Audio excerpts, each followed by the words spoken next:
Halo semuanya, selamat datang di video kali ini.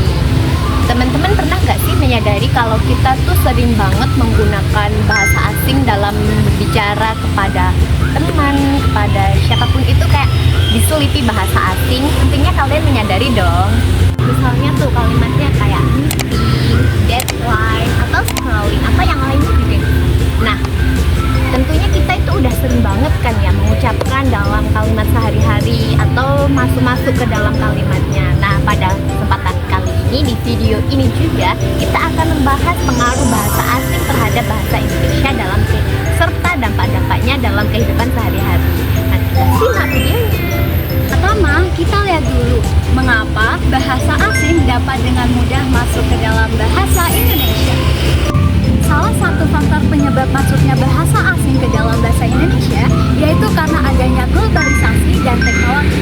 Ditambah lagi dengan adanya media sosial, internet, dan aplikasi yang kita gunakan dalam kehidupan sehari-hari. Dunia kerja maupun dunia pendidikan, kita seringkali mendengar istilah-istilah serapan dari bahasa asing, terutama bahasa Inggris, seperti project, presentation, dan proposal. Kata-kata tersebut digunakan agar terdengar lebih modern dan lebih gaul. Tambah lagi dengan adanya budaya pop seperti film, musik, dan lagu menambah kosakata baru kita, sehingga tanpa sadar kita menggunakannya dalam kehidupan sehari-hari. Bahasa asing muncul dalam beberapa bentuk. Yang pertama, serapan langsung. Banyak kata yang diserap apa adanya seperti scrolling, deadline, meeting, dan yang lainnya. Yang kedua, campur alih kode. Seperti, jadwalnya besok ya. Terus, aku lagi scroll TikTok nih. Dan yang terakhir, wah, aku habis lagi mantan. Ya, akhirnya cuma nggak masuk kita seperti misalkan apply pekerjaan. Padahal kata bakunya adalah melamar pekerjaan. Walaupun sering dianggap mengganggu, pengaruh bahasa asing memiliki dampak negatif dan positif loh.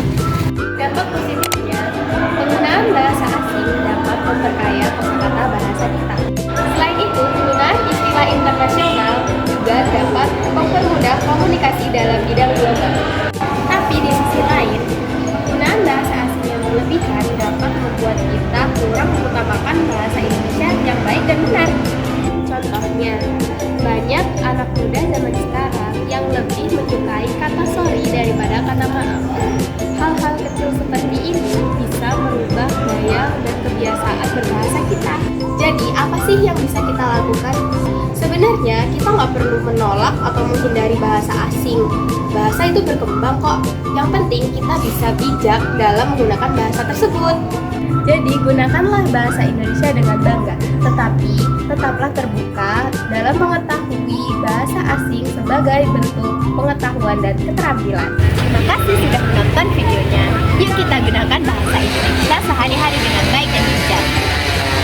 Cinta bahasa Indonesia, bijak berbahasa. Terima kasih.